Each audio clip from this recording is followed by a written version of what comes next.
so much for being here. Wow. And some of you are in very uncomfortable places, right? You're in the front row of the main auditorium today, right? You're like, what are we doing here? Try to stay awake. Okay. Let's do this. If you're a guest here today because your church was a wuss and canceled, no, I'm just kidding. Totally understand that, right? It's like, but if you are a guest here today and you go to another church, thank you for being here, and we're glad you're part of it today. But you need to go back to your church and make it good, make it great. You're not our audience today, and all. But really, truly, we're in the middle of a message series called Unfinished, and we're talking about an initiative that we are doing for the next 2 years. And next weekend is Commitment Sunday, and we're going to pledge a bunch of money for this project. And so if you are here from another church, you have to give. So, part of the deal. Just if you attend once, right? I suppose if, because you trust the meteorologist folks, And what I've decided is that the weather forecasting was a lot like the Husker football team. A lot of hype, but not a whole lot of action. Yeah, this is a rough crowd. They're like, what?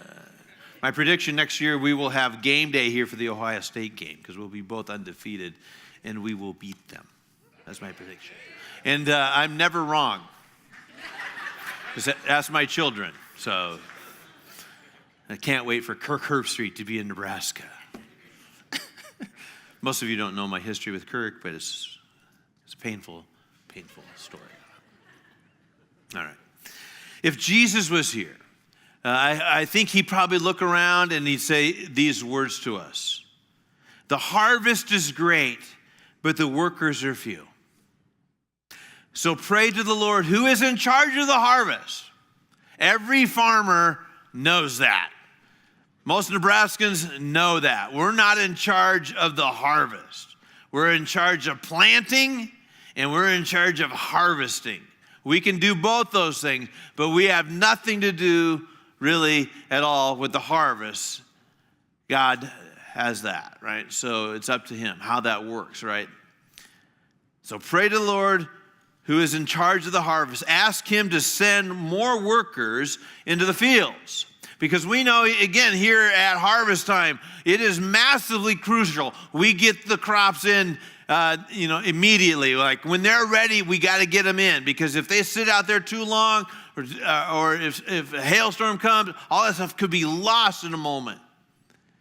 And that's why the hum of a combine is a constant sound in our communities at harvest time. As farmers are working way into the night to get the crop in, because now is the time. Now, no farmer worth anything takes vacation to Cancun right now. Now, they will in a little bit when they get it cashed in, right? Let's go. But at harvest, it's all hands on deck. Now is the time. We do not have a moment to waste. So here's Jesus looking around, and he sees the farmers in the field, and he says to the followers, now's the time. Now go, and remember that I'm sending you out as lambs among wolves. Now is the time. So Jesus is going to send 70 people out into the communities, and their job is to get the word out that Jesus is here and the kingdom of God is near. He had already sent out 12. He had sent his disciples earlier, and they were to do the same thing, tell the message. And now he's sending 70. And it's quite possible that Luke, the author of this gospel, is trying to let us know a connection between Jesus and Moses, because Moses had 70 elders. And so here's a connection. It would have been every Jew would have gone, oh, whoa, connecting the dots with Moses, are we? But also, in the first century, they believed that there were 70 countries in the world. They didn't really know much outside of that, and they really believed that that was the entire world. It's quite possible that Luke is making a connection between the 70 being sent out as realizations that we're going to begin the campaign to reach the entire world. I think Jesus would say to us today in Omaha, now's the time. The harvest is ready. We need more workers in Omaha and in Fremont and in Millard and in Benson and throughout our state and all over the world. We need to do this now.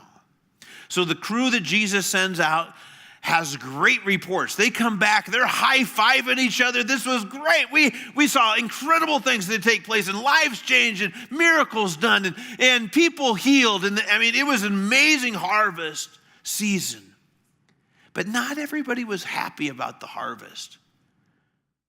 Some religious folks weren't real happy with Jesus. They didn't like the success and the attention and the crowds and the results. They were losing their influence. So this happens in Luke chapter 10, verse 25. One day, an expert in the religious law stood up to test Jesus by asking him this question. A lot of the versions would say a lawyer. A lawyer stood up. We might say a news reporter, right? He's looking for a gotcha moment. He's trying to trick Jesus. He's trying to get him to mess up, to say something stupid or irrelevant or ridiculous. He wants to catch Jesus and make him look like a fool because the harvest is great right now and we want to put an end to it. So this lawyer stands up and asks him one question. Teacher, what should I do to inherit eternal life? Now, that's a great question, right? If you have one question to ask Jesus, what would you ask? We'd probably blow it on lottery numbers. Hey, Jesus, can you help me out? Or who shot JR? Like to know that one.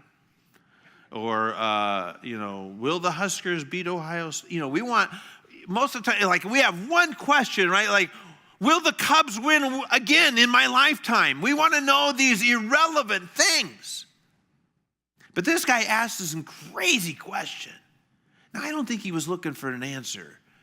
But if I was standing before Jesus, I'd probably what do I need to do to go to heaven? Great question. So Jesus replied, and he knows the game here. Okay? He's not stupid. He knows what's happening. So he doesn't answer the question, he asks a question. What does the law of Moses say, smarty pants? That's in the Greek. I don't even know. What does the law of Moses say? How do you read it? Expert in the law. You should know this. Everybody knows this. You don't even have to be an expert in the law. The man answered, you must love the Lord your God with all your heart and all your soul and all your strength and all your mind, and love your neighbor as yourself. Right. Do this and you will live. And you can kind of get a sense that Jesus kind of just turns his back and is done with him. This should be enough. Let's move on. You really don't want to truly know the answer. The guy goes,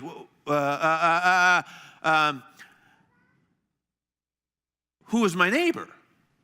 Now, most of us know this story, even if we're not much into the Bible. We know the story of the Good Samaritan. So Jesus tells this amazing story. A Jewish man is traveling from Jerusalem down to Jericho, and he's attacked by bandits. They stripped him of his clothes, beat him up, and left him half dead beside the road. That was a common occurrence. The road from Jerusalem to Jericho was known as a bad place. You didn't want to travel there alone. And so everybody's kind of nodding like, yep, I know the guy, or I totally get that.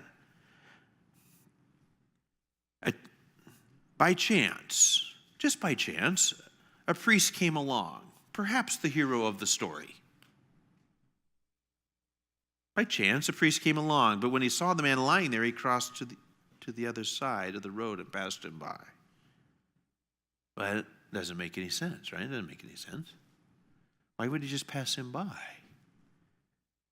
Temple assistant walked over and looked at him lying there, but he also passed by on the other side.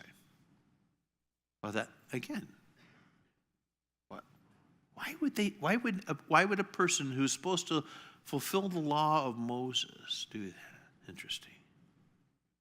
Then a despised Samaritan. And Luke, the writer here, throws that in for our benefit. It wasn't for the first century Jews' benefit that a despised, right? Every Samaritan was despised. And every Jew despised the Samaritans. This was not, like, he's not putting it in there for their benefit. He's putting it in for our benefit because we didn't know, right? We don't know.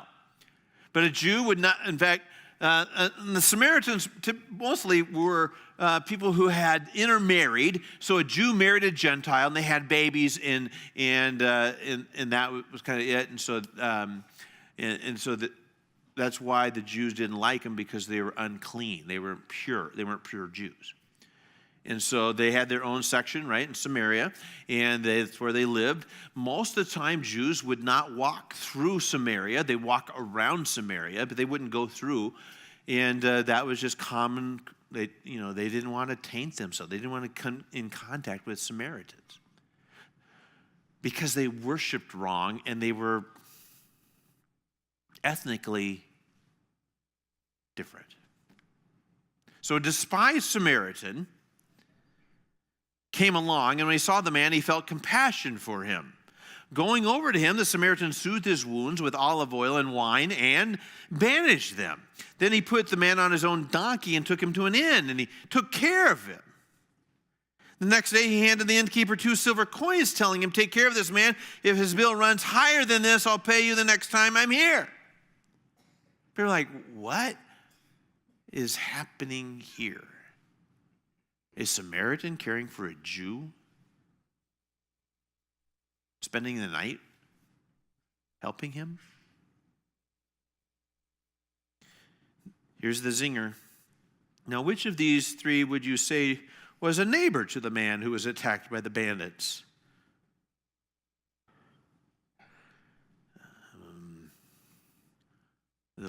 The one who showed him mercy?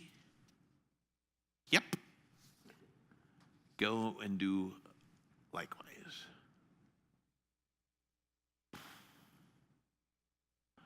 Basically, what Jesus was telling the folks there that day, go be the Samaritan. Go be the Samaritan.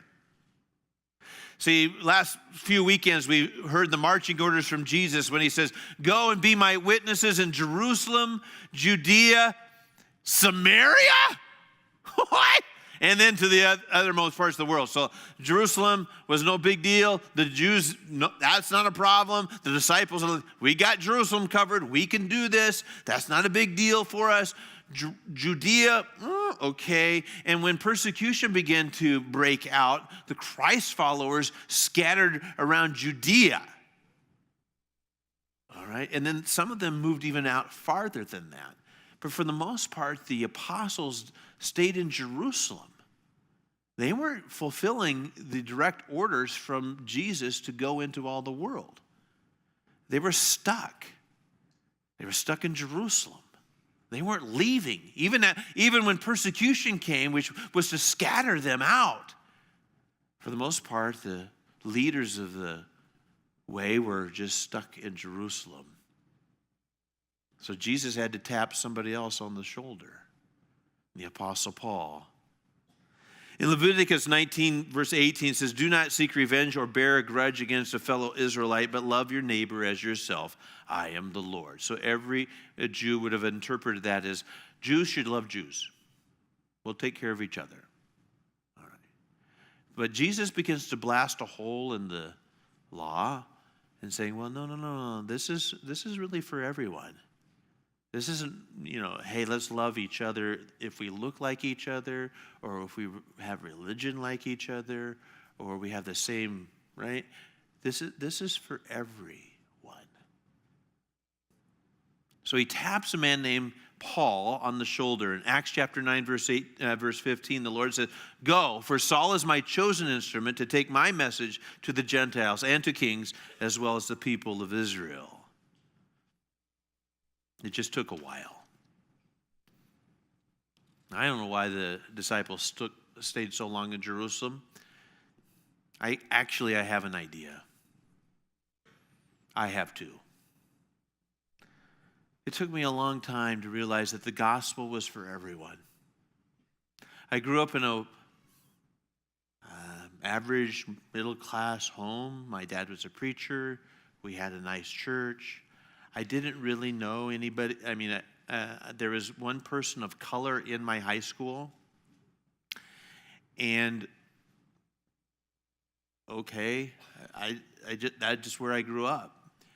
So culture was, other cultures and other races and other things, that I wasn't exposed to that. When I went to Bible college, we went from 1 to 2 in my entire college. People of ethnic background, different backgrounds, all that kind of stuff. It just wasn't a part of me. And I had heard missionaries talk about stories. We'd have them come to our church and talk about these exotic things and different stuff. And here's what I thought. That's great for you. Not for me, though. That's just not me. That's you. Crazy people do that. Crazy people go do mission stuff. That's right. It's like, and laugh when nobody else does. No. So crazy people do stupid stuff like that, right? They go all over the world. But us normal people, we'll just love our neighbor if he looks like me and texts me and acts like me and worship God like me. And we can do that. And when I moved to Arizona, it was kind of the same way. In the community I lived, it was predominantly governed by a religion that didn't really have much to do with African Americans. And so there wasn't really any of that stuff in my neighborhood or anything like that. In Arizona, we voted against Martin Luther King Day. I mean, it was just that predominant. And so it was hard for me to get my head around the fact that gospel was for everyone. In the church I worked at, the youth ministry had gone and done some stuff in Mexico and built houses in Tijuana. And so when I became the youth pastor of that church, that was just the tradition. I began to do that. And I remember crossing the border into Tijuana, and the smell just was like, oh.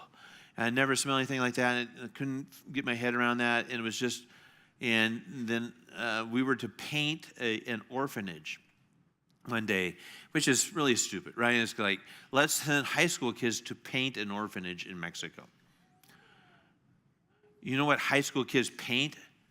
Each other, not the orphanage. So we did that. With, by the way, oil-based paint, which if you know what that means, is that we had to clean ourselves up with gasoline and turpentine and stuff. So it was a lovely experience. And I remember being at this orphanage, and it was a lot of poverty. It was massive poverty stuff. And this little kid comes up to me and holds his hands up, and a little Mexican kid. And so I was like, I picked him up. And he smelled of urine so bad. I was like, oh. And all of a sudden, I began to realize that this was the face of Jesus. This was who I was supposed to, this is why I was supposed to be there. Because Mark Chitwood had to get past his prejudices and see the face of Jesus in a lot of these people. Now, I had been taught by an amazing missions professor. His name was Sandy Sandel. He was a Green Beret fighter. He fought in Vietnam. And he was in bad places most of the time. In fact, he told me that he was in places where the government said we weren't. And Sandy came back and taught cross-cultural missions to us. And all of a sudden, boom, light bulbs started happening, and I began to really grasp this thing. But I don't really truly remember anything that Sandy Sandel taught me, except when he left Nebraska Christian College, he went back to Vietnam and Laos and Cambodia and became a missionary and did medical work there. And I thought, how in the world is that possible? Because a few years ago, all you want to do is kill him. And now all you want to do is save him. I don't know what's going on here. And I think I'm supposed to be doing stuff like that. So we begin to build houses in Mexico. One of the things I love about Stonebridge Christian Church is that every year we take people to Mexico and we build houses. And we should be doing that stuff.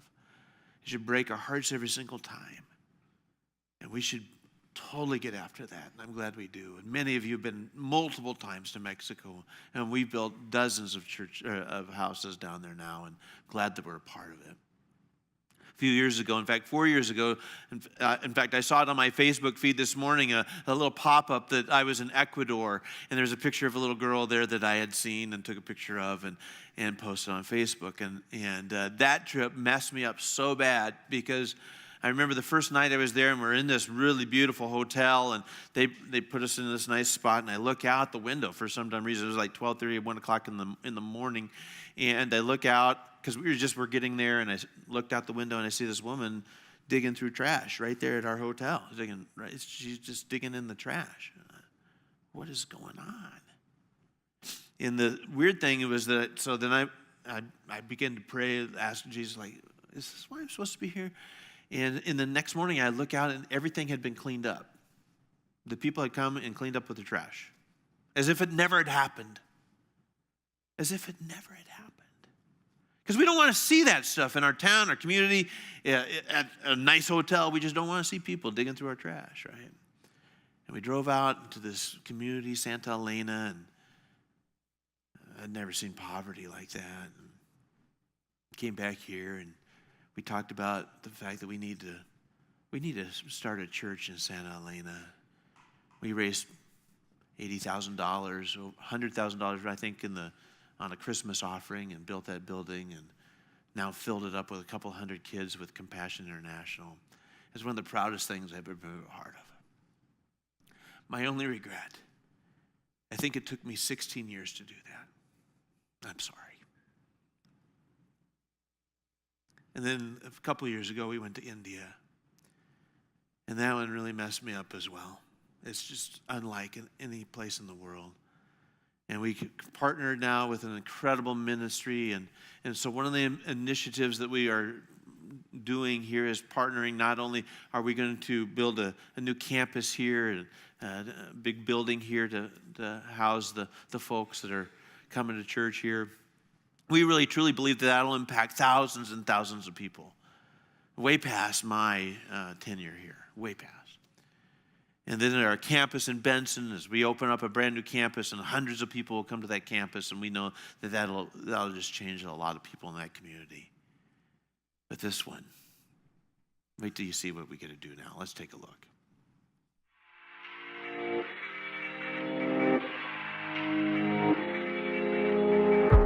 In 2016, we formed a ministry partnership with the Mid-India Christian Mission, an organization that boldly proclaims Christ in a Hindu nation. Now, we have the unique opportunity to help plant 10 churches in northern and central India, and to reach thousands of people in one of the world's most spiritually dark places. India, the birthplace of Hinduism, Buddhism, and Sikhism, is the second most populated country in the world, but only 2.2% of its people identify as Christians. Among the minuscule Christian community in India, baptisms are held in secret to avoid dangerous and often deadly legal retaliation. Mid-India is incredibly effective in its outreach, reporting an average of 100 baptisms per church plant every 3 years. We are proud to partner with an organization that is so dedicated to reaching souls for Christ. Introducing Christ to the people of India gives them the opportunity to free themselves from the destructive, enslaving mentality of the caste system that dominates their part of the world. And Mid-India provides them with a holistic approach to the Christian religion through contextualized evangelism, education, and empowerment. Join with us as we continue the work in our world.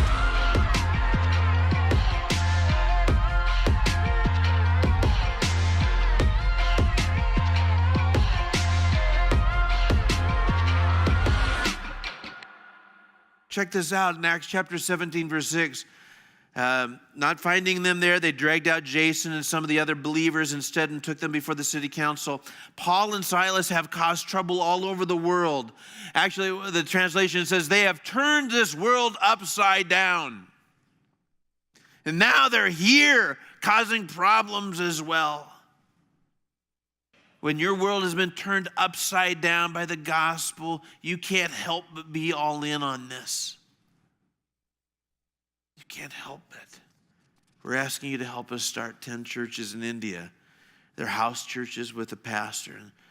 And we're going to raise money for them to have a salary and a startup for the year there. And we're thrilled to be able to make a dent there.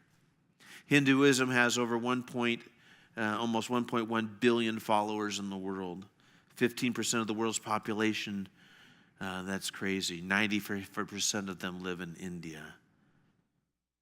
If Jesus turned your world upside down, this is a no-brainer. We have to be a part of that. Some of you have been Christians for a little while, or since you were little, and you always dreamed of being a missionary. You always thought, oh man, that'd be so cool. Maybe a missionary came to your church and you thought, oh, I'd love to do that. And whatever reason, things got sidetracked or on the back burner, and you never fulfilled that. You never fulfilled that dream. I truly believe that God put on your heart that very moment. In fact, I think we would even call it a calling. But you could go with us to India, or you could go with us to Mexico. You know what will happen? Your heart will come alive. So much so that you want to do that in Omaha as well, and in Benson, and in Fremont. Come alive this year with us. Go with us. Make a difference.